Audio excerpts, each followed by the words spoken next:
Oh, All right, shoot. ladies and gentlemen, welcome back to the True Life Podcast. I hope everybody's having a beautiful day. It's Friday.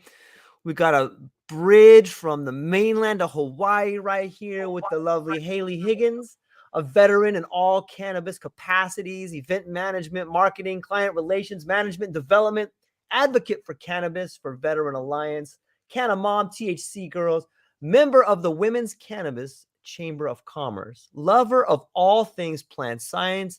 Haley, how you doing today? I'm in a parking lot. I'm doing well. It's an Old Navy parking lot and I think a All Home right. Goods and a TJ Maxx. Sorry, I keep seeing these flyways and I told you beforehand I would focus on them, so I'm gonna try not to. I don't know why that is such a girl thing. Like, anyway, yeah. So I'm tired. I am 4 hours away from home right Mm-hmm. now, and so I have that drive to look forward to and to think about all the weird things I'm about to do and say.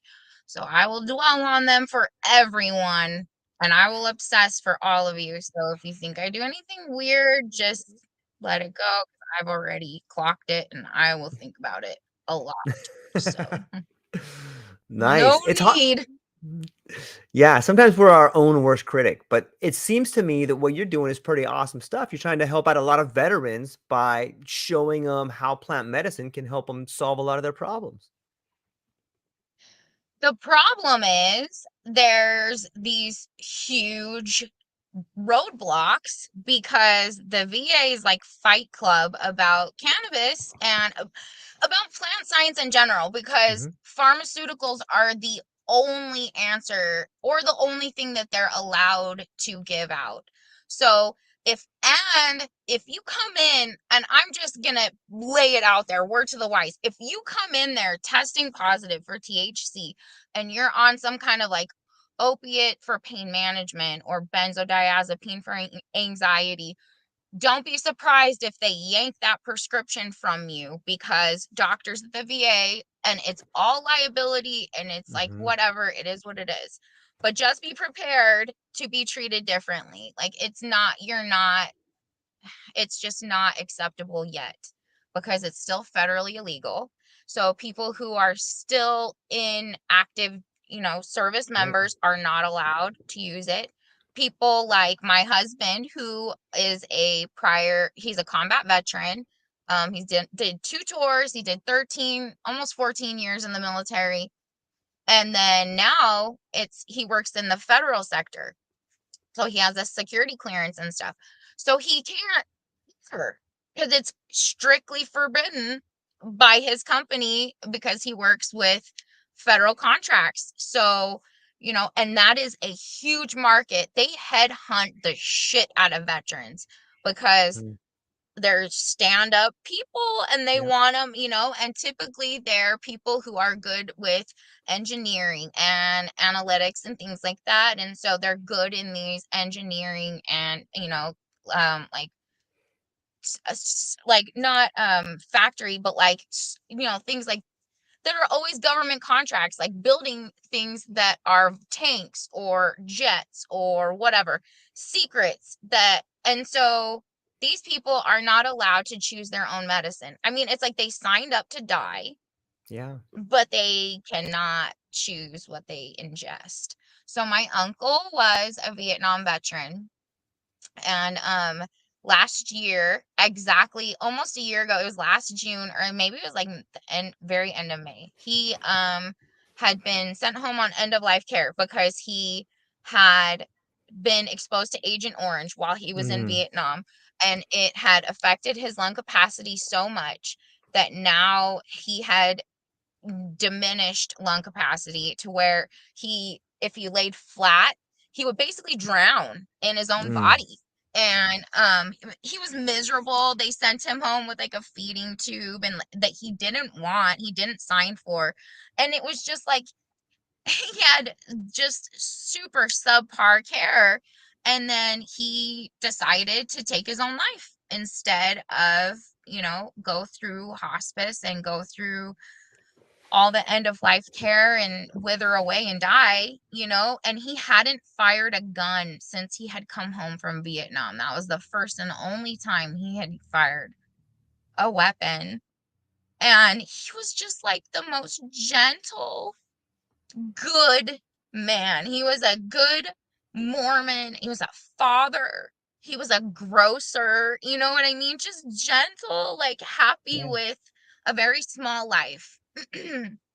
But he was not given the dignity of being able to choose his own medicine in the end. And I wish I would have been able to implement what I know now, like about psychedelics, specifically psilocybin, and how they Yeah. implement it in end of life care and people who, are have like a stage 4 cancer, for example, or some Yeah. sort of terminal diagnosis. And psilocybin, it was like 50% of them showed improvement in overall Right. well-being and mental health. And if I could have implemented that along with some cannabis, maybe in his end of life care, maybe he would have wanted to hang on a little bit longer. Or maybe that wouldn't have been the end he chose, And Yeah. so my own mom, like, it's just, I have so many examples of where and who. So my own husband, I'm not gonna lie, like, our marriage, we struggle because he's got PTSD diagnosed, and he he's already okay. I've already done a podcast and talked about it, so it's like he has to know I'm okay, or he has to be okay knowing I'm talking about this right now. I okayed it with him because it is Yeah. personal, Sure. because I am talking about him. I won't talk about like specifics, but he has PTSD. He saw combat twice, and not everybody made it back. And he did. So his job in the military was road clearance, and he cleared Mm. IEDs. So he was a combat engineer. That's what the Mm-hmm. technical name for it was. And so and he was also a captain, so he was an officer. So like he sent people out that didn't come back. And I think that is probably the hardest thing for him to deal with, is like the survivor's guilt, Right. and knowing that he sent people out that didn't come home, and like he had to give their wife a flag, and it was, God, it is the only time I've seen him cry. I've maybe twice, well, one of two times. And he is just the rest of the time stoic. We have two children, okay? He had never cried when our babies were born or anything, none of that stuff. But, he was very emotional in at the funeral for his brother. It's twice, two funerals that I've been to, and those are the only two times I've seen him cry, and it's both been his brothers in arms. So I know he carries these scars, right? But I'll be damned if it doesn't cause some fucking tension in our relationship. And I'm sorry to use that expression, but it's like I feel like I have to be so emphatic about it. Like, it is Yeah. just rough, because I don't know what that PTSD looks like. I have PTSD, but not that kind of Yeah. PTSD. You know what I mean? Like, I have childhood PTSD and like sexual abuse PTSD, but not near, I don't have combat. So it's like two completely different types of trauma. And you cannot just lump them all together Yeah. under the umbrella of PTSD, because they are entirely different. And I will never understand it unless I saw it myself. And so I can't even try to understand it. So I just feel like all I can do is try and come up with solutions to help ease that, and help ease the transition back into everyday living, and help just be a be okay with life, because life is hard. Divorce and death and loss of things, loss of jobs, loss of health, all these things can contribute to horrible mental health issues. And you add some PTSD on top of that, and you just have a whole cocktail of mess. And then you have someone stoic like my husband, who refuses to take medication, refuses, because he's a soldier, got to pull yourself up by your bootstraps. You can't be weak. You can't let them see anything. It will compromise your security clearance. It'll compromise your man card, or whatever. So it's like I've tried and tried and tried, and I know if we could share cannabis together, it's a passion. It's beyond a passion at this point for me. Like it's just like I don't know, grown into me, it's Yeah. just become a part of who I am. It's a part of my spirituality. It's a part of I just have so much belief and faith in this plant because I know it works. I know it does. And I know it could work for him. And I know psilocybin could do wonders Yeah. for him and our relationship. If we could share psilocybin, even microdosing together, I really think that it would open up his I don't know. I just think it would allow him to maybe emote, because I just think that he feels like he can't emote anything. Not just, he can't not it's not just tears or sadness or weakness or any it's anything like above a certain level, because that is out of control. And if he loses control, he cannot, who knows if he'll be able to reel it back in. So it's like he has to just maintain control at all times. And I just know if he could like shake it up and loosen it up a little bit, he would just be able to feel and live instead of just tolerating Yeah. existence. And I feel like a lot of veterans that come home, they are put on SSRIs. They're put on these, benzodiazepines. They're put on regimens of tens of 10 pills at a time. I had a buddy who actually I'm doing the volunteer thing at the veteran thing with tomorrow. And when he came home, they had him on 14 different medications. And he said that he had just like Wow. become basically a walking zombie, to where he was like literally drooling at the dinner table. Like he was just sitting like this and like just drooling. And his family just thought that he was, gone, like he was done for, like he was just so damaged. It was no, it was the medications, because it was like Yeah. you were treating just the side effects from, and it's just a tangled web once you start treating just side effects, because then it's like you just stack them one on top of the other. And benzodiazepines and alcohol are the only two drugs that can kill Mm. you when you withdraw from. So, they come home from war and they're putting them on these regimens of these drugs. And then it creates these patients, but it's just keeping them tolerating things. And Right. that's not, you know, it's just sad. And I know they're doing all these studies and they're doing all these veteran led ketamine and whatever, but it's like, who what veteran can just pick up and leave their family? It's just not a feasible thing for everybody. So, and in the meantime, upwards of 40 or more, I read somewhere that could be 70 or more veterans are committing suicide or dying of opioids overdoses or complications from opioids in some way. So it's like, how many have to die before, give them cannabis at least? Like, at least that. So I don't know. It's so frustrating. And it's frustrating for, I'm sure, my husband, but well, I know it is. I shouldn't say I'm sure, or I think it, I know it is, because he's voiced it multiple times. Because it's scary for him, because before I couldn't be loud about it. I had to be basically a mole person for Jesus, almost 20 years, I guess, because I got arrested when I was 19 for I had a few pounds of marijuana, and at the time oxycontin was like in its heyday, Right. and it was everywhere in Utah. So I Yeah. can't even tell you how many people I've buried and seen die and just ravaged by oxycontin. Pharmaceuticals have failed me and every person I know at some point.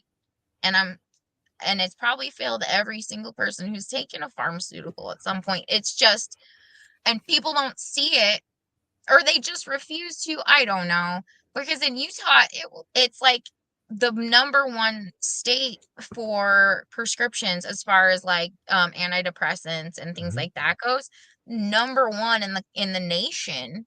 So for the amount of prescriptions, and it's just like there's just people tolerating life all over the place, and it's nothing's being fixed or helped or anything. And so I'm hoping, man, I don't know if anyone will listen to me, honestly. Like Yeah. here in Mississippi, it's a hard market. It's a hard egg to crack. I'm not gonna lie. Like I feel like an alien most of the time. I felt like an alien most of the time in Utah too, because I just feel like I don't know. I don't know. I don't know if people know how to like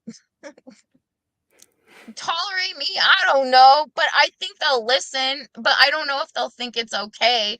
But I'm still going to tell them it's okay, because this thing's been a sin. Cannabis has been a sin, and it's been illegal for forever. So, and I know what that's like, because it was like that for Mormons as well. It was illegal, and it was also going to send you to hell, you know? Mhm. So, I know what that shame is like, and I know what it feels like to carry that around, and you don't have to. You never did in the first place. Like, so I don't know. I'm hoping Mormon, the Mormon culture in Utah is very similar to the Bible Belt culture. Different names, but similar. Um, very, strict values and beliefs. And so I don't want to like rock the boat and make people think I'm, nuts out here trying to shake things up, but I just want people to know that there is an alternative, and that, there are options other than just putting a band-aid on something and paying a pharmaceutical company for the rest of your life, So we'll see if they listen. I don't know. I I think don't know. so. Sometimes in a sick society, the person who is healthy is looked at like a pariah. You know what I mean? Like when you're going around trying to help people, but no one really wants help because they're afraid. It's not that they're afraid of you, it's they're afraid that you have a solution. And if you provide them with the solution, it means everything else they were doing was wrong. So it's not you Mhm. that they're upset about. It's not the thing you're offering. It's the fact that you're trying to get them to look at their life and say, "Hey, maybe you made a mistake here." And people don't want to make mistakes, specifically because of the way you feel right now. Like you are standing up for what you think is right. You're the person going out and saying, "Look, this is a better answer. I know I've done it." And people are like, Mhm. "Whoa, if we do what she says, then maybe we're wrong about our relationships. Maybe we're wrong about our kids. Maybe we're wrong about our parents." And that is the thing that people are taking the drugs to get away from. Like they don't want to face reality, right? And I want moms to be okay with it. And Sure. like, okay, so here's an example of exactly, whoa, fly away. I just thought, here's an example of my friend, my best friend, okay, my twin freaking flame. It is wild. Our lives have been parallel in so many ways. We have children. Like, it's just wild how things, and like our children even look alike. Like, my little boy has red hair. Her Mhm. little boy has red hair. It's just like our daughters are this. We have a daughter first, and then we have a son 2 years Right. later. Both of us, I don't know. Anyway, wild, right? Right. So she and I met in a sober living, and so I was part of that ravaged. Okay, so when I was 14, my mom came home with cancer. Mhm. Along with cancer came OxyContin and Ativan and Percocet and all this other stuff. And at the time, it was like marketed 1% or less chance of addiction. Mm. Miracle drug of the future. Right. So they're pushing it on all the pharmaceutical reps. And in Utah, it falls under, so in Mormon culture, in the Book of Mormon, they have what's called the Word of Wisdom. So it's basically like another set of rules to follow along with the 10 commandments. I don't even remember. I think I don't even remember how many or what it, like it's been a while. Right. Look it up. But in the word of wisdom, it says nothing about pharmaceuticals, right? So if Mm-hmm. your doctor, who happens to also be in your church congregation or whatever, because that's usually how it happens, is like, Right. your doctor, or he's your, church leader or whatever. You've grown up with him your whole life or whatever. So, they prescribe you OxyContin, and they don't know. And prescriptions in Utah, like anything, it falls under the safety of, well, it's under a doctor's care, it's under a Mm-hmm. doctor's orders. Therefore, it's not contradicting anything, it says here in the word of wisdom. So it gives you a pass, right? So Yeah. OxyContin hits real hard in Utah. And everybody I knew in my high school knew at least one person who, done it or OD'd from it. Like, it was rampant. And my mom came home with it. And it was in our medicine cabinet just next to, like, like the Tylenol and the Band-Aids, like it's just like sitting there. No, nobody knew the harm. My parents didn't know. I didn't know. Right. And then, my mom's diagnosis freaked me out, because you don't really think of your parents dying when you're 14. You think of them always just kind of being there, right? Yeah. And so, to hear that and to face that in junior high at such a weird age too, Yeah. where you're like in this weird, like, not woman, Britney Spears, not yet a woman phase or whatever. And so I was very confused, and, I was angry at God and at the church, because I felt like my mom had followed every rule. She never drank, never smoked, never took a drug in her life. Why would she, of all people, be cursed with this, with this cancer? It was in her sinus cavity. It was Mhm. wild, okay? So it was this inner sinus, and it had started to, like, grow up and behind and, like, push her into her ocular cavity. And Wow. if it had metastasized anymore, it could have gone into her brain, but they caught it in time. She had radiation and whatnot, but, like, the damage was done, and she was a patient from then on. And so in them creating her as a patient, they also created me as a patient at Yep. 14.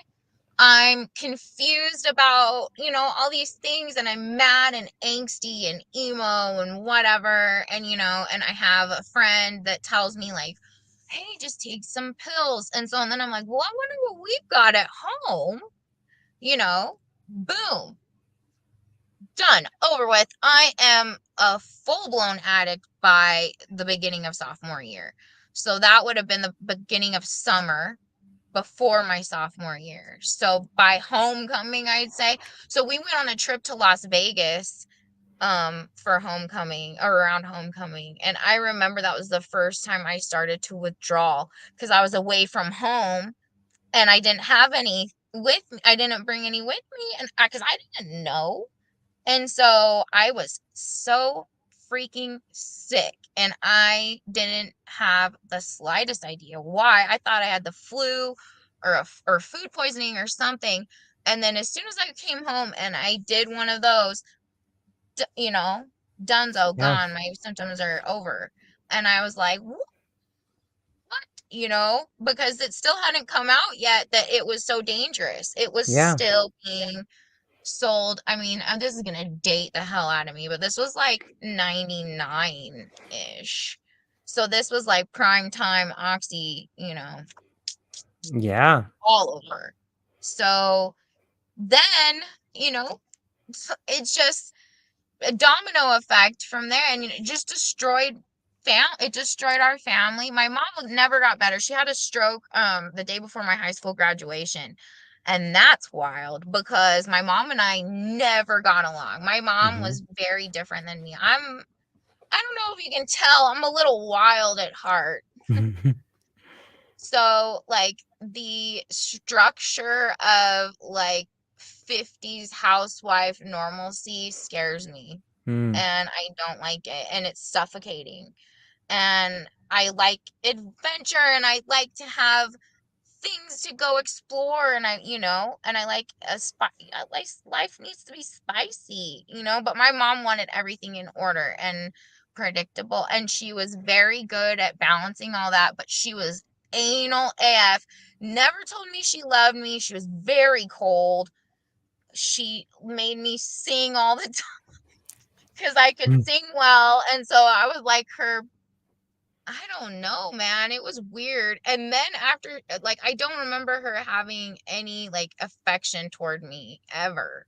There was one thing I remember. She came down in the basement. I was playing with my baby dolls because I was obsessed with being a mom when I was a little did I know how freaking hard that Yeah. actually is. That breastfeeding is not fun. I pretend to breastfeed and I loved it. No, breastfeeding is really hard. Kudos to all you moms who Mm-hmm. breastfeed for a really long time because my God, that is a challenge. It was really hard for me. I loved it, but I hated it at the same time. But my mom, after she had her stroke, her ego died. She didn't have that weird, cold, like mommy dearest attitude anymore. Mm. She was like a freaking friend. She was chill AF. And I'm trying not to swear because I hate it and I don't want my kids to see. Let's see, I'm swearing. Mom doesn't swear. But like my mom was all of a sudden very relatable and like just like super fun to hang out with. And I know she would have smoked with me. I know she would have taken psilocybin, but unfortunately she died before I was able to implement any of that also. So it's like, I have these regrets, but I got away from the OxyContin, but it's been hard because I got smashed up in a car accident in 2021. So I've had to Mm. crawl out. So I did experiments on myself, guys, and I know for sure that the pills are creating symptoms. So, right after my accident, I was put on Oxy, right? I wake up, I'm smashed literally like head to toe. I had a big old gash in my face, and then I had broken ribs on both sides, multiple places. I had a collapsed lung. I had a broken pelvis. I had a broken hip. I Wow. had a smashed ankle in multiple places. My kids were restrained in their car seats and they walked away with my daughter had like a very small laceration and my son had just like a very small like hairline fracture in his um from his car Whoop. seat whatever. But nothing like both of them are absolutely fine. They didn't they didn't have to stay in the hospital or anything, and thank God.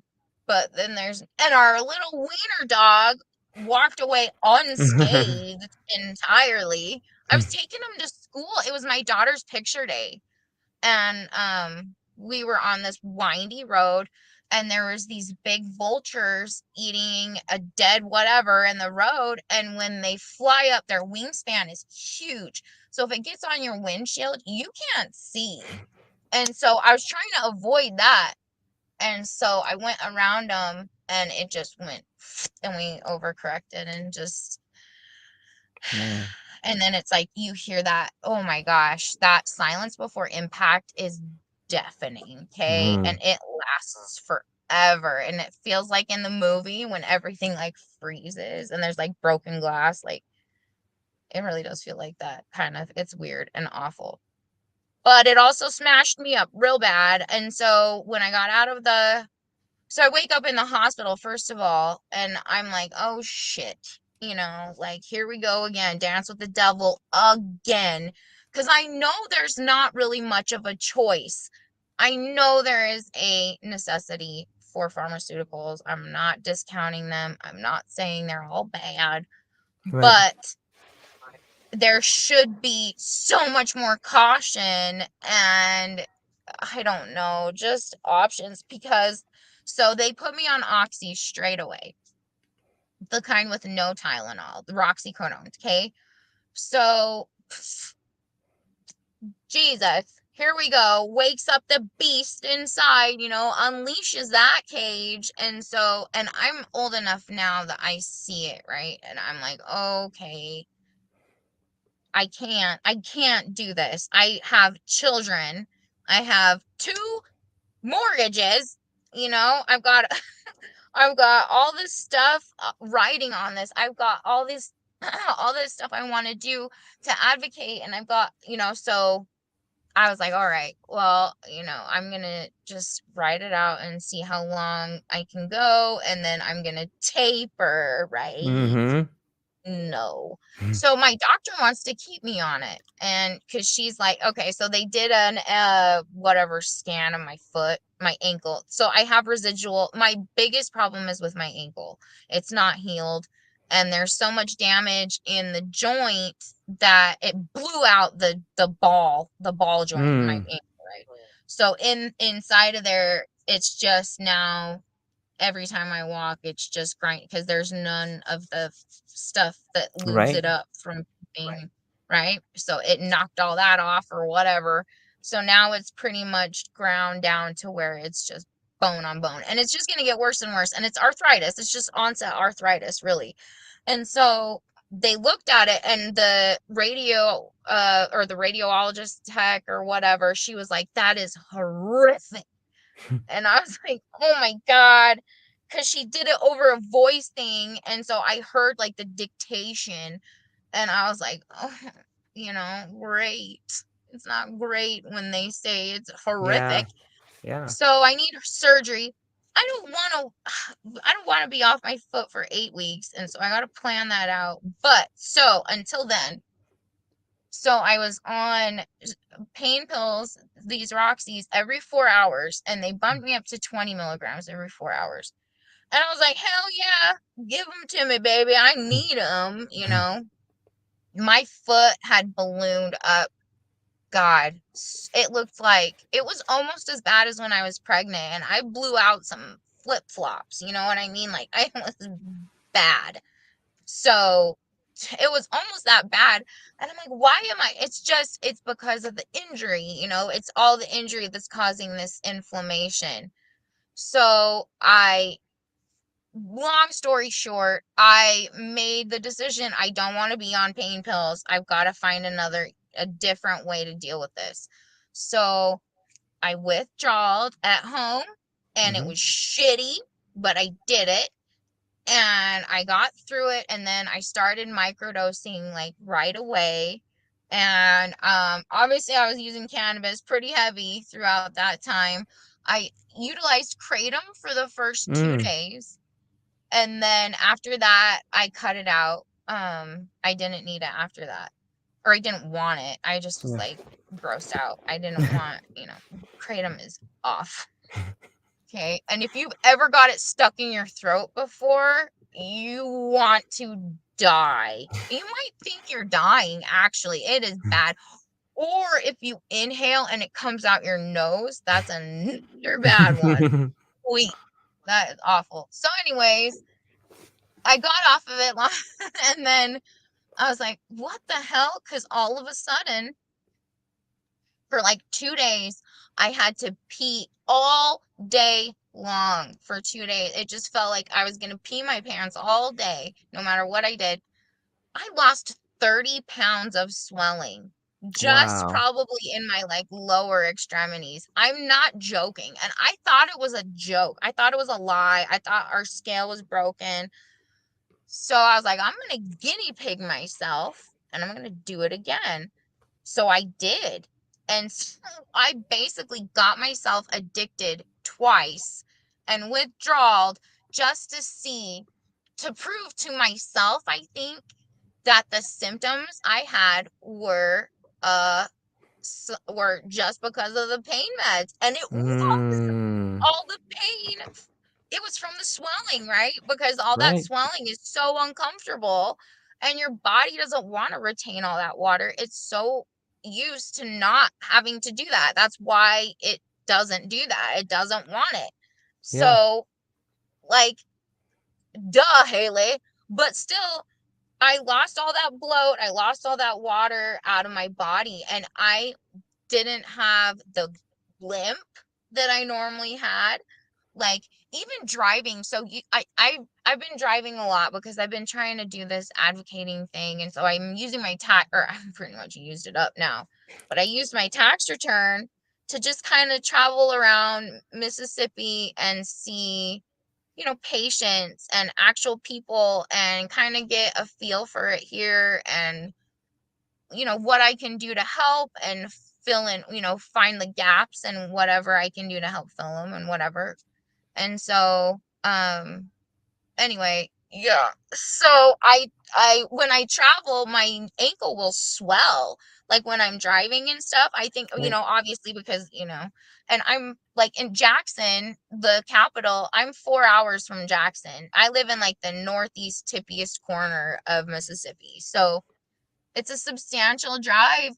And I used to just get here and be so uncomfortable and hardly even be able to walk on it. Mm. Now it's like no issues whatsoever. And it fucked me up so bad because I was like, man, all this all this time just wasted, and just all this money wasted giving it to somebody I hate. I hate the Sacklers. I hate Purdue. I hate all that stuff. It's killed a lot of my friends. It's still Yeah. killing my friends. So, for instance, my twin flame, did I even finish talking about her? I don't think I did. But she got so mad at me. She called me and she was going to ask me for money. I knew what she was doing because she was like, my Cash App card, blah, blah, blah. And as soon as she started talking about it, so she's right now back in active addiction, her and her husband. Mm. He was a coach for a very prominent football team. And like, man, it's just like, it fast. It'll take you out real fast. So they're doing meth and Mm. fentanyl, Mm. fentanyl. They're doing the fentanyl to come down. And I'm like, do you know how much And she's like, no, of course they don't know. So anyway, she calls me asking me for money. And I was like, I can't give you money. I'm so sorry. I can't. And I was just like over it. And I might have been a little bit rude, but I was just done. I've given her money a lot and I didn't know she was using because she was lying to me. Mm-hmm. And she told me it was just her husband and she was acting like, this wounded wife and whatnot. But she was using with them the whole time and she was taking the money I was sending her for her kids. And I'm sure they were using it for drugs. And so she's lost her kids now and she's not doing anything to get them back. They're not doing anything. They keep saying they're going to do ibogaine and they're saving up for ibogaine and all this stuff. And I'm like, well, like, what are you doing now? And so she got mad at me and she Mm-hmm. flipped out and she was like, you're better than everyone because you're taking mushrooms and cannabis and blah, blah, blah. And she was like yelling at me like, your life is so great. You talk about how your life is so great. And I was like, yes, it is. It is. It really freaking is. And I was like, I'm sorry. I can't, I can't explain it to you anymore. I love you. I want to help you, but this is not the way. I can't just give you money. I don't, so hung up. And then she sends me a bunch of text messages like, block me on everything if you want. I was like, I'm not going to block you. I love you. I do. I love you. And it is a better way of living. It really is. Like, I finally have found, and I'm going to cry. I'm a crier and I'm really sorry. But I've looked my whole life. So I never knew what it felt like to know God. Um, when I was Mormon, like everyone would talk about, the burning in your bosom and all these different things that you would feel when like God was communicating with you or whatever, he was answering your prayers, and I never felt those things. I never felt any of it. and it made me feel so left out, and it made me feel like a freaking alien again, I'm already weird enough. And so, and the community I was raised in is so predominantly Mormon, and there's nothing wrong with it, and like a lot of my family are, and I support that. But for me, sorry, I'm tipping it. For me, I never felt that. I never felt a connection to God, and I never felt it by worshiping the way that they did until um I took psychedelics, and it finally, I'm able now to like look at other people and say, okay, I know what you were feeling now when you said that. And I know now, like, okay, cool, that's your thing. That's how Yeah. you feel that way. But this is how I have to do it. And it may not line up specifically with how you do it for you, but like, I don't know, maybe I'm just too much of like a science-based person, and I have too much of a curiosity, or too much of a curious mind, that I asked too many questions and nobody could really give me sufficient answers. And I think that that just made it hard for me to believe in something like that. But this I know because I've seen it and I feel it every single time. So, sorry, right now, I'm a mom. I've got two kids. And I'm at home right now because I'm using like I said, I'm just going and doing advocating, and I'm lucky enough to be able to do that. But like mushrooms or psilocybin and cannabis have given me the ability to be the mom I wanted as a kid. Like the mom that paid attention and that acted interested and celebrated their, everything. So, yeah. So it's given me a life, basically. I didn't have a life before. I don't know what I was doing, but I wasn't living, I was just surviving. But I don't have to survive anymore. And it feels weird sometimes, like it feels I feel uneasy about it because I feel like I always kind of have to be in survival mode. And so to feel Hmm. like I don't have to be in survival mode is an uncomfortable feeling sometimes, but it's a good uncomfortable feeling. Mm-hmm. And that's shitty about psychedelics too, is like nobody talks about, like, there's some pain involved. Like, I'll tell you what, you gotta shed some unhealthy people sometimes, and it's not always what you want. And it's not always, which brings me right back to my husband. And I wonder how many marriages, um, of combat veterans and just people with PTSD in general who are veterans. I wonder how many marriages could have been saved potentially with psychedelics, if that could have been implemented, because I think a lot of these soldiers are just unable to say how they really feel. And they don't want to say how they really feel because of the perceptions that they think that it will, that people will have, and that are untrue mostly. But, it is what it is. So yeah, so how do you un how do you un fuck, all these years of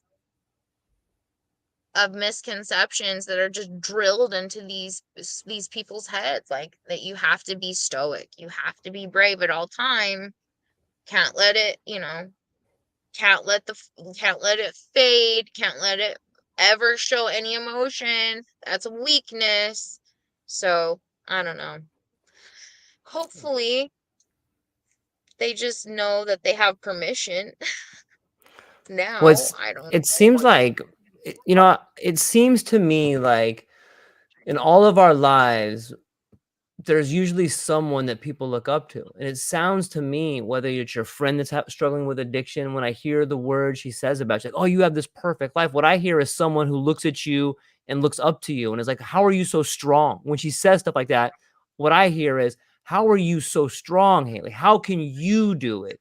And I think when your husband is talking to you, I guarantee you he's silently struggling, but he probably looks to you as the rock of your family. When your kids look at you, it's like, look, mom is stepping up. Mom is going out and advocating for something she believes in.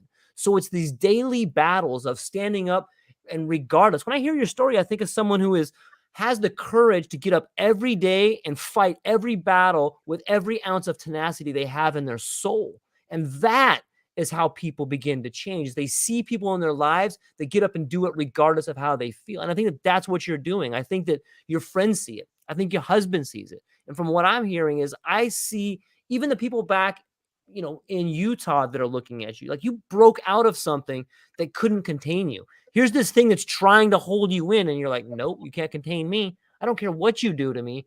You've always found a way to find the best route out. And sometimes it's hurtful. Sometimes people don't want to let you go because they want you to stay there in the suffering with them.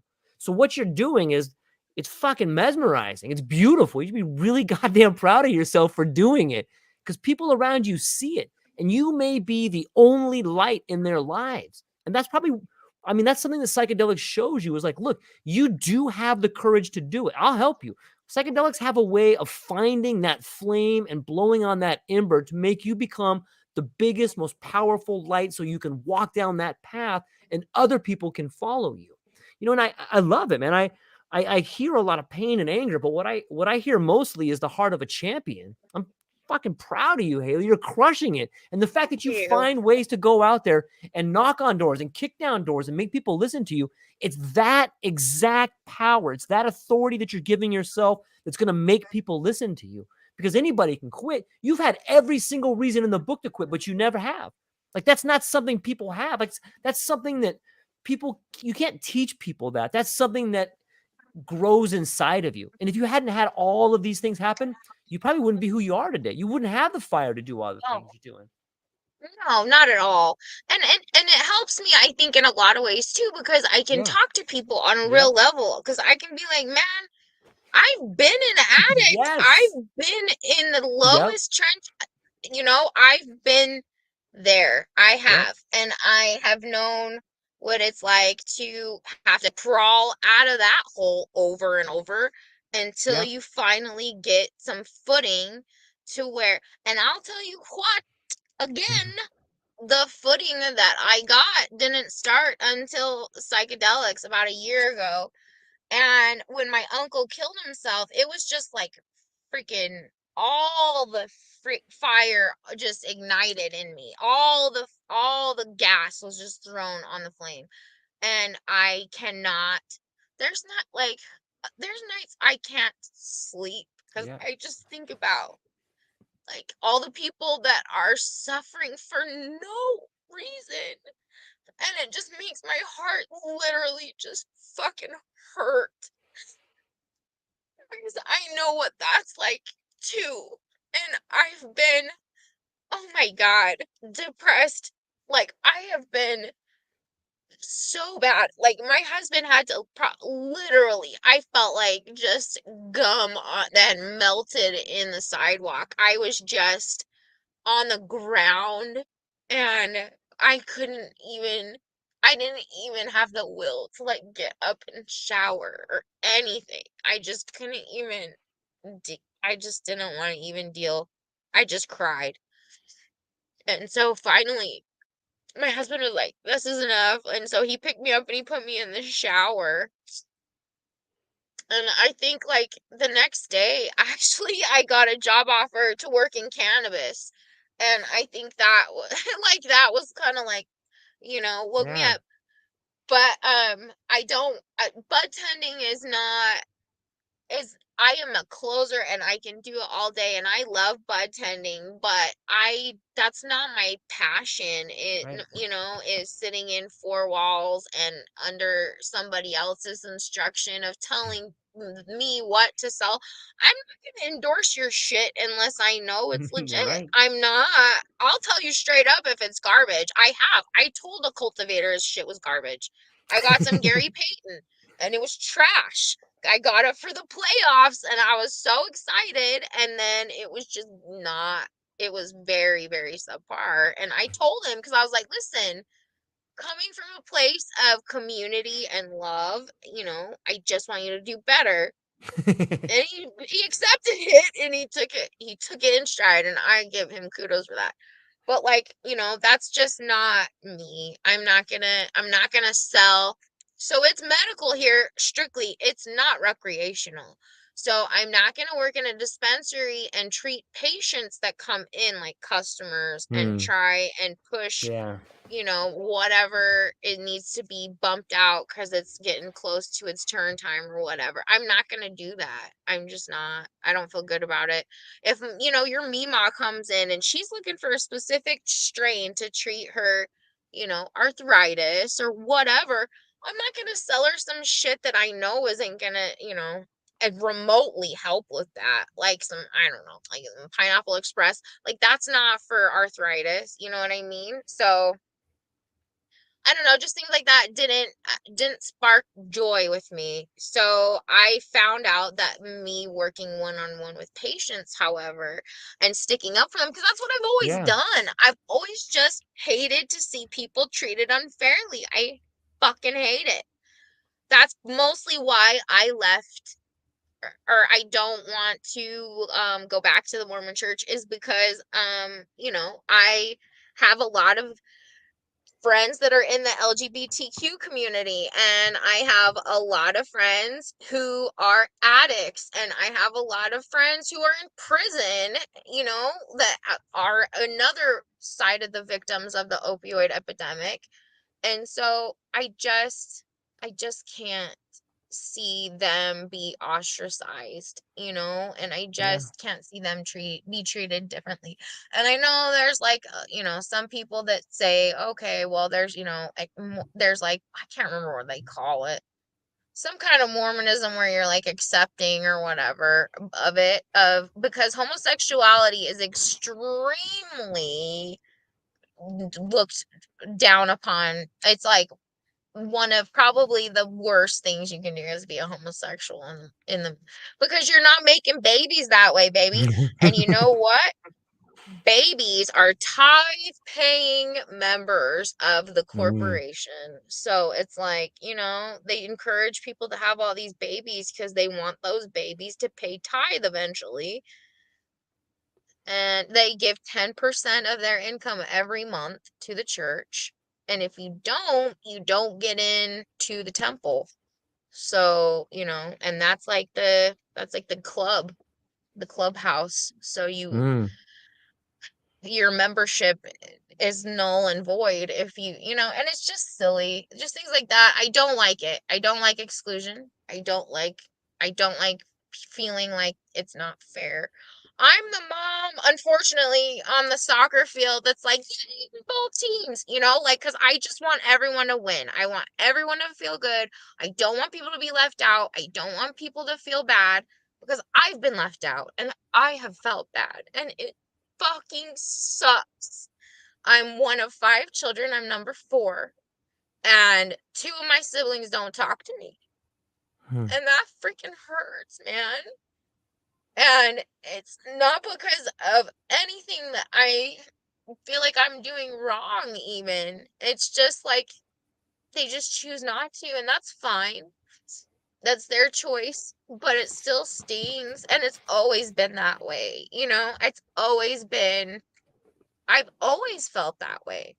And it's always been mostly because I just didn't fall in line with everybody else, And sometimes when you dance to your own beat of your own drum, it's very lonely. It's a very lonely dance, unfortunately. And um but I hopefully can use my loneliness as some sort of, I don't know, motivation to get out and mingle with actual patients and, get to know actual Yeah. people and, not just get focused on the business side because I feel like everyone gets sucked up into the money and the business and it's like we can finally, sell weed legally and it's like, oh, we're gonna make so much. No, you're not gonna make a lot of money. I'm not making any money. I'm spending my own money,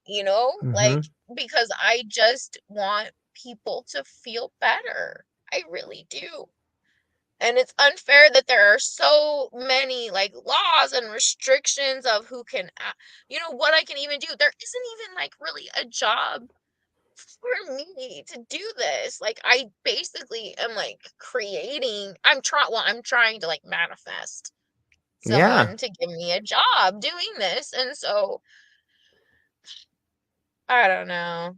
I don't know if Mississippi's ready for that though. So we'll see. I'll Well, just keep regardless, doing this until they are. yeah, no, I think that, you know, in creating a path, it's like if you go out on a trail, you can follow the trail and you can get to the destination. But if you create your own path, you're going to get scratched up. You're going to get hit by some brushes. You Mhm, might even fall down. But you know what? You may also find a view that no one else has. The only way to make discoveries is to blaze your own trail. There's like one of my favorite myths is like this myth of King Arthur. And they're sitting down in this giant tower and they're sitting down with the knights at the round table and they're getting ready to eat this amazing dinner. And all of a sudden, there's this beautiful like lights, like oh, and like the golden ark shows up on the table, and all the knights and King Arthur are like, whoa, what is this thing? And they have this vision, and in this vision on the table, they're told to go and find the ark. So the knights stand up and King Arthur stand up, and they decide to go and find the Ark of the Covenant. And what they do is they make their way to the dark forest and they decide that the only way to ever find this beautiful vision that they're looking for is that they have to go alone. And not only do they have to go mhm, alone, but they have to find the darkest, craziest, scariest part of the forest for them and make their own trail. Right. And that's the kind of the beauty of our lives is look, you could stay in Utah, you could make amends with your family, and you could stay the course of that way. But that's not the life that you were handed. Your life I'll be is a life of miserable that discovery. Yeah, way more than now. Like, and the thing that I have learned in life is that when we look back on the tragedies of our life, what we see when we get to the end of the road is like, wow, that was a tough part of my life, but I'm glad I took that because I'm here now. way. And when I think about what you're saying about helping people, the only way you can really help somebody is to understand what they're going through. And the only way you can understand what they're going through is to have gone through something similar. You know what I mean by that? Like that's why you can help out other women that are in relationships with soldiers who have PTSD. That's why you can help out with a friend with addiction. That's why you can kick down doors because you've gone through all that. And that's like a badge of honor to not only go through it, but to come out the other side with the understanding of how to get through it. I think that's the purpose of tragedy sometimes. And it's not that life is trying to hurt us. It's that we're not real good dancers and life is. Life is swinging us around and showing us stuff and we're falling here and there. But look, once we learn how to dance, all of a sudden, guess what? We're starting to dance with life. This thing you talk about, hey, I'm trying to get someone to give me a job. You're an entrepreneur. You're out finding ways to make the world better, and the world will reward you. I promise you on that in ways you can't even imagine. It will. But it's just a matter of going out and continuing to do it. You're continuing to dance, you're finding a way, and in doing that, you're inspiring other people to do it.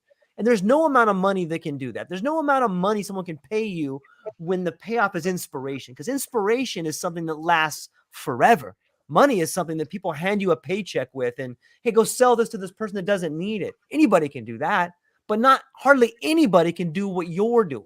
And I hope you are firm with that. I hope you understand that what you're doing is not only something that's necessary, but it's something that you're called to do. And a lot of people, they hear So, the call and they can't do it, right? It's a beautiful thing. And I know it's hard, but if it was easy, everybody would do it. You know what I mean? and it's hard sometimes to find the balance and Yes. like so like for instance my son he's 6. Oh god, here we go. I'm gonna cry again, just warning you. Um he came to me and he said, "Mom, I miss you so much," you know.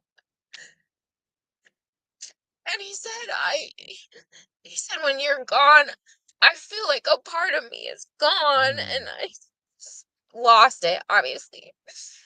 And it's so hard to explain to a oh God. Okay, first of all, he is not only a 6-year-old, he's like a 55-year-old in a 6-year-old body. He has like a stock portfolio stash somewhere. I swear to God, he is the most astute, like scholar and a gentleman. I'll tell you what, man, I don't know. It must be all the Jaws. He loves Jaws. Okay, all 4 Jaws movies. Oh man, the I can't handle any more Jaws movies. Anywho, he he told me that, and that was very hard because I haven't been gone from him really his whole entire life. I've been home with him, and it's still very fresh to him that I was home with him because I stayed home with both children. So I didn't finish my degree. I encouraged Bryce, my husband. So when we met, he was still in the military. He was fresh off of combat. He had just come home from Afghanistan um in 2012. And so he and I, or 2011, somewhere around there. But anyways, so when we started when we were together, when we had Penny, my first child, we decided that I would stay home because, it's just the way it is in Utah, and I'm pretty sure it's probably most of the, country, it's just how you fall into things. The woman just typically ends up staying home. And it was just like, he's a very alpha kind of guy. And so it was just like that kind of role. It fell nicely. And that's what I assumed I was supposed to do, like that's just what I had been taught and shown what I was to do. I was to be a wife and a mother, a vessel. And so I did that, and I love my babies and I love being a mom, but I am not fulfilled entirely by being a mother and a homemaker. I'm not. I hate cleaning. I'll tell you honest truth. I freaking hate it. And I do not want to make a career of cleaning my house over and over. I want to do something I'm interested in, and I want to do something that I feel is impactful. And even if I lose family members and I have to shed some friends in the process, like the end goal to me is just so much more important because they'll see eventually, I think, like already I feel kind of vindicated for like cannabis and all the studies that have, all the science that's coming out about all the benefits and, Yeah. and told you so for 20 years, but whatever. So anyways, when my husband and I got together, the whole point of me telling you that, we decided that I would stay home and then that he would go to school. So he finished his stuff and now he has a great career in aerospace, right? So now I'm 37 and it's like I'm starting from scratch now. It's rough, man. Like I'm not about to get in some debt for now for school. It's hello, I'm like halfway through with life, maybe even more than halfway through. So shit, I don't know though. My grandma is 95 and her twin sister is also alive at 95, and their sister, my great aunt Nancy, is 90 something and she's also still alive. I really hope I don't inherit those genes though, because I don't want to be 90 and alive. I just feel like by then my body's just gonna, I'll be like the crypt keeper. Like on Beetlejuice when it's the part when he's like doing the spell and like they're falling apart, like Gina Davis, like her like jaw falls off. Yeah, That I would be me remember. at 90. So, But you know what but though? At 90, that would only put you 1/3 of your way through life. So maybe this is I just don't want it. But what I'm saying is maybe this opportunity that's presenting itself in front of you is an opportunity to be reborn. The same way that the Oh, I butterfly was. emerges from the cocoon, right? So too are you emerging in this new form. And any sort of I birth is just difficult. Any barely sort of feel like a rebirth. right, Yes, exactly. right? It's wild too. And it's so hard for moms, I think, to Mhm. like talk about this out loud with each other because there's so much of a stigma, especially against cannabis and psilocybin, like Yeah. microdosing. It's still not acceptable and it's still not talked about, even though it should be. Yeah. So hopefully, this is honestly like I don't give a shit about making a ton of money. I'll be straight up. I'm not great Right. with money. I don't want it. I don't need it. Like I want enough to be able to sustain this so I can keep doing this Right. because otherwise I can't. And so I just want to, I don't want more than any. I just want a simple life where I'm able to help people see a better way. And it's like, so whatever I've got to do to make that happen, I'm going to do it because I don't want anyone to be like I was anymore and just feel like the only option that you have is Prozac or Mm. Xanax or whatever. I am missing chunks of my life due to benzodiazepines because they rob your memory Yeah. entirely. They just eat chunks of time too, like days. I don't remember a lot of my baby's developmental years because they put me on Xanax because of I had postpartum anxiety, right? So immediately they put me on a benzodiazepine and it's like I don't and I'll never get them back. I'll never be able to recall those and I don't have video of all of it, And Right. so I just so you like when you're talking about all these things that I like that I should be proud of, I feel shame. That's how Mm. fucked up like the culture is around this is that Mm. instead of feeling like brave and proud of myself, I feel ashamed. Like I can't be proud of it. You know what I mean? Like I am still indoctrinated to think that I am doing something against God or against, something. And so it's like this cycle of shame is just it's awful. It's like it's a killer. It kills people, And it's just these very complicated things to unravel and it's like so I don't know, it's hard to d- get the shame away from feeling like it's something acceptable because there's still a lot of shame in other people's views about it and so it's like when they feel like it's shameful it's like you kind of start to trick yourself again into thinking it's something to be ashamed of. But There, what I've is clarified it. That was a what is lot of word vomit. no, it's all good. It makes sense. But what is shameful? Like what particular experience is That it's shameful? illegal for one, Mm. like that psilocybin is Right. illegal. You're breaking the law. I mean, at Mm. the end of the day. And so this is what drove me underground for so long is the threat of DCFS at my Mhm. door, snatching my kids like the scary guys in ET. You know the part in ET with the white guys and the coats and they come Yeah. in?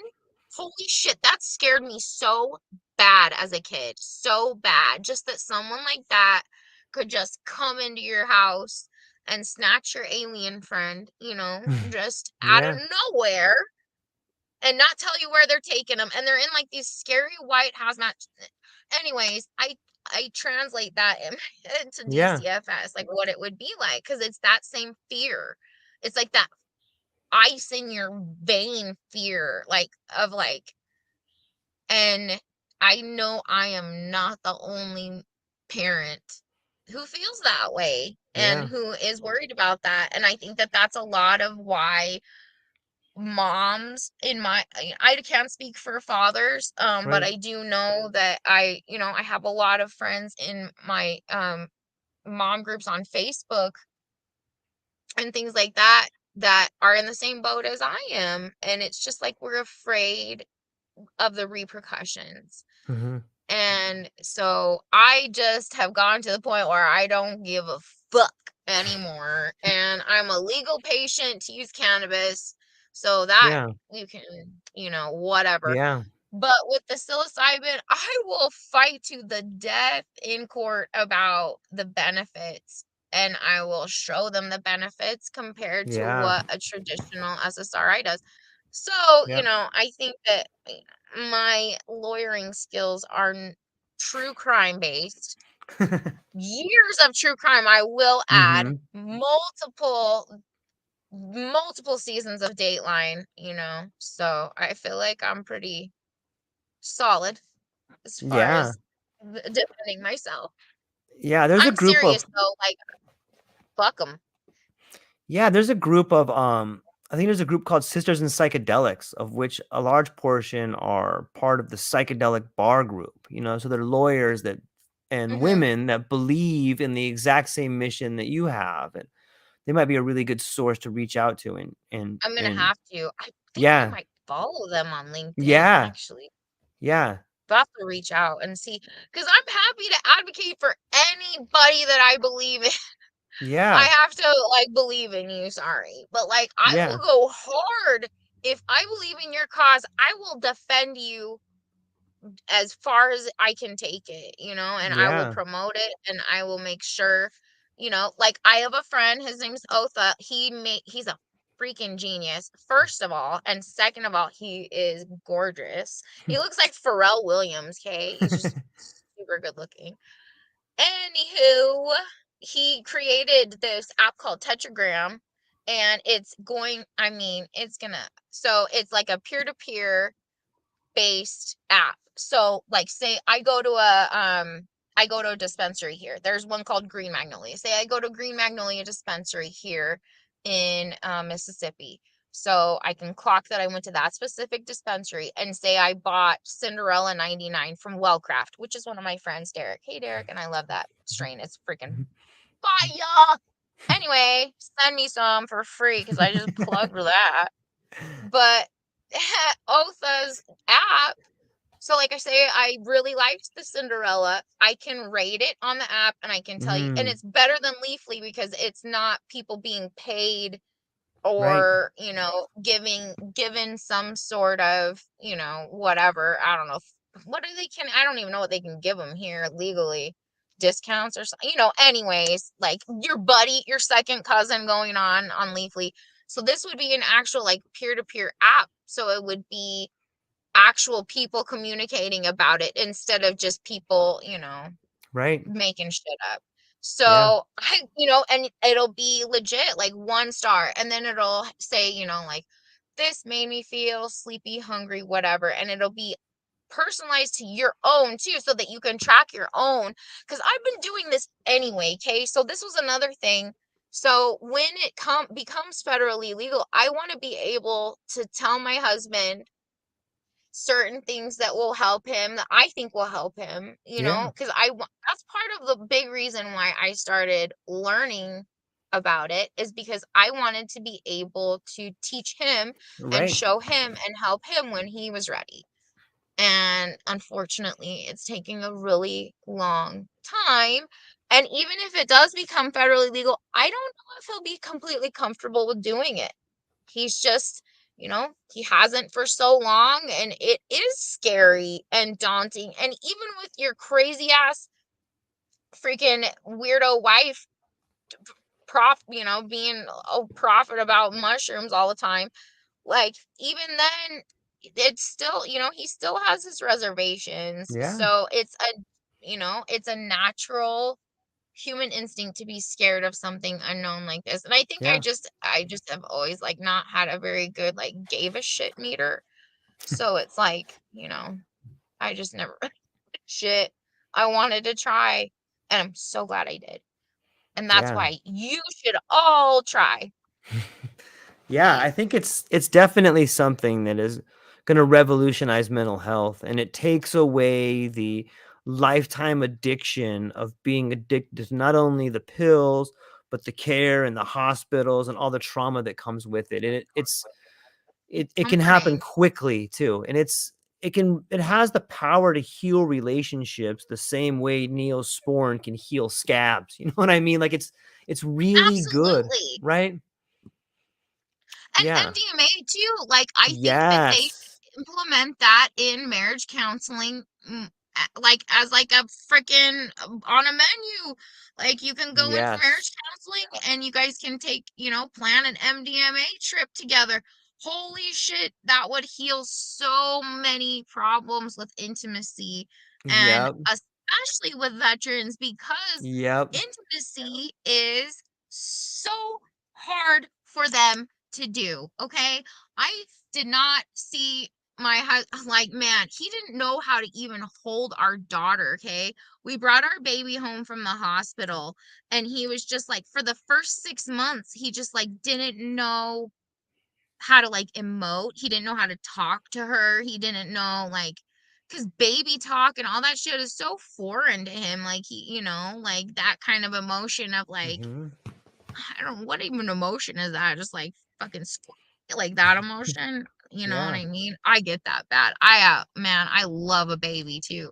So, I'm like obsessed, like sniffing my newborn's head like it's crack cocaine, like, oh my God, the smell of a baby head is so bad and addictive. It really is. Like, it is. I used to wear them just so I could smell their little heads. But like, he didn't get all that, and like, and it took him a really time, and I had to like teach him how to talk to a baby. Like, it just, like, things like that are just so suppressed. Like, it seems silly, but like, it's just like things like that are like so hard for them to like, because that shows some sort of like, I don't know, vulnerability, I guess, to talk to a baby, because you're talking like in a cute voice, and so you're not, you know your Yeah. Kensington Palace self all the time. So it's hard to crack those guys. And I think psychedelics is definitely the key. And so tomorrow I'm going to Tupelo, to the Veteran of Foreign Wars. Hmm. It's like their, God, it's like at a hotel. It's like a 3-day thing. I don't know if it's a conference or what, or if it's just like open to the public, but there's going to be a booth set up, and I'm going to be there just hoping to herd them in and sign them Yeah. up. So, Yeah. That come sounds awesome. on, buddy. Let's get high. Just kidding. I won't say that. Is it with like a No, I'm specific excited person, though. or is it with like is there a company you're working with when you go down there? Yes. Okay. So Micah is the Mississippi Independent Cannabis Association. Hmm. So it's a group of cannabis owner, or cannabis business, cannabis adjacent business, like transportation, Hmm. dispensaries, cultivation, all that kind of stuff. So there's like at least 25, probably more now, businesses, and they formed this alliance. And so what they're trying to do is kind of great right now. So they're trying to redo the whole medical bill legislation. So they've all kind of banded together that, they want things to be better. So unfortunately, like, they're all focused on the legislation and running their businesses, and because it's a brand new industry in the South in general. And Mississippi, like, kudos to Mississippi actually for being a little bit forward thinking, Yeah. kind Yeah. of, for the South. They're dipping their toe. So kudos to them for that. But that's why I was up here at this other thing. So last week I was up, or down here, I guess it's down, at a thing for a senator, because I was trying to make sure that all the people, the main players in cannabis, saw me and knew Yeah. my face. I just want them to know I'm there, and that someone was there advocating for patients. Someone showed up for patients. Someone showed up to be a voice. And because I don't know if the senators have ever sat down with an actual patient. I don't know if the governor himself has ever sat down with an actual patient and said, what do you expect, or what do you need, anything. And I think it would really broaden their perspective of what they need to do and how they need to structure it if they did, because I don't think that they have really done that. I don't think they've really sat down with, and thought it through with the public. Yeah. So Yeah. I hope that they are. Anyways, so what I'm going to do is just I'm trying to help Micah with their social media and try and, help them with what I can, because they're doing, a lot of the heavy lifting with the legislation and all of that kind of stuff. So, they're doing a booth there, and I will be there representing Micah, and with Micah, I will be facilitating people to sign up for the program. I'm also a patient. I'm a patient myself, not a patient myself. Well, I'm a patient myself, but I'm Mhm. also a registered agent. I have a badge. So I'm a Right. badge You got a worker. badge. Yes. That was like the first thing I did too. When I knew it was rolling out, I was like, okay, let's go. Like, I was ready. I was ready. I've been ready, man. I've been a mole person for the last 20 years. So I'm ready. Can't you tell? Like, I look like I sparkle in the sunlight. Like, I'm that, bad. It's pretty bad, which is why I'm in the shade. No, it's all good. It's Ah, it's it's like you've been training your whole life for this. And so it's exciting to have an outlet where you can pour yourself into that container and people can come and learn and understand. And look, you're speaking from experience. So I'm looking forward to seeing what comes out of it. And, I got to tell you, Haley, this has been a really awesome conversation. I appreciate you coming on. I Thank you for appreciate you having being me. candid. I love it all. And I think that maybe we can inspire some people that look, I know without a doubt there's people that are in the exact same situation and that your I do story too. helps those people. That's all we can do in life is try to inspire other people. And I think that we've done that today. And I look forward to future conversations. And where's Me the best too. people? Yeah. Where's the best place for people to reach out to you? Is on your LinkedIn page or I'm not I don't have like a, blue check mark or anything. right, right. So you can hit me up and I will probably respond because I think it's important. Yeah. And I'm on LinkedIn under Haley Higgins. I don't think it has my maiden name. Yeah, it's just Haley Higgins. I'm about the only redheaded Haley Higgins on there. So, and Well, I awesome. think my email and stuff is attached to that. So if you want to get a hold of me that way, it's on there as well. Whatever. I'm Yeah. open to it. Let's work together. Let's change some lives. And if you have questions or whatever, like, I'm happy to connect. And I've been through a lot of different trenches and I've crawled through them, Yeah. and I will crawl through them with you. And I promise you, there is like an actual light at the end of the tunnel, man. Like an actual light, like for Yeah. real, for, Yeah. for real reals. Yes. Well, I appreciate blazing the trail and helping people. And everybody watching the show, check out. I'm gonna put her LinkedIn profile link in the show notes so you can reach out to her, grab some free advice, some free information, and she's willing to help out anybody that's willing to give her a buzz. And so, Haley, hang on one second. I'm going to talk to you, but I'm going to hang up with the people for a moment. So that's all we got for today, ladies and gentlemen. Thank you so much for hanging out with the both of us. I hope you had a beautiful day. I hope you have a great weekend, and we'll talk to you soon. Aloha.